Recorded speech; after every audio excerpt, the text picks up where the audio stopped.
Are you having trouble getting your build specialization quests done and you simply just want to get them out the way so you can get to those sweet cap breakers? Don't worry, there is a way to do this without too much of a headache. Now, it will take you some time, but it'll be a lot easier and you will get it done. Now, you probably heard of Street Kings. This is an AI version of a 3-on-3 game that you can play. You're not playing real people, so the games are a lot easier. And yes, we are going to be using this method, but we'll be playing each game a little out of the ordinary.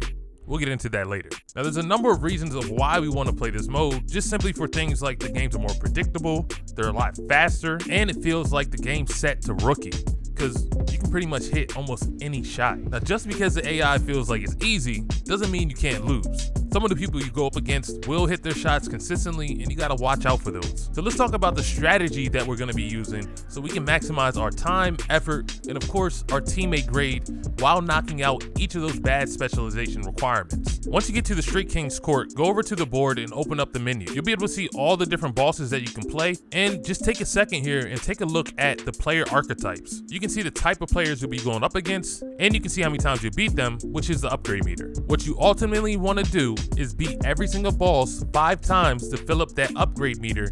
Then you want to move on to the trial quest and knock those out. You'll know when you completed each boss completely when you see a fist icon next to the picture, or you can just check the overview tab and see how many bosses are left. Now it's time for the good part. Let's talk about the strategy that we'll be using. It all starts from your lineup. When you're picking the players you want to play with, it doesn't matter here. What does matter is who your matchup is. I do suggest that you line up in the 3rd slot of the player selection screen. I'll show you why in a second. Jump into the game and start playing as you normally would. If you start on offense, that's fine. Try to get a bucket, run things like pick and rolls, do things that'll get your teammate grade up, like assists, screens, anything that helps the team helps your grade. And if you're not sure what little boost you're getting, you can see the different notifications underneath your teammate grade. It says things like good ball movement, pass to assist, and a lot of other things that you may not be paying attention to. So it's a good idea just to look up there every once in a while to get an idea of how to boost your teammate grade. Because we know for some of those challenges, you need to finish a game with at least an A-. Now, let's get to the good stuff. Defense. Once you get on defense, pull up the player letters and switch to whoever's playing the center or the 3. For most games, this is going to be the case. You may have to switch this around, but the key here is to find the person that cannot shoot on their team.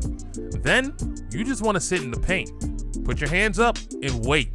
The player will do 3 things. They'll either pass the ball, step in and try to shoot a mid-range, and that's where you need to step up and jump at it, or they'll shoot the ball and brick it. Then you can just grab the rebound, run the fast break, get some easy points, shoot those 3s. Whatever your badge specialization requirement is, you can start knocking those out because the amount of points they'll score each game is drastically going to go down. Not saying that they won't score on you at all, but they're not going to score as much.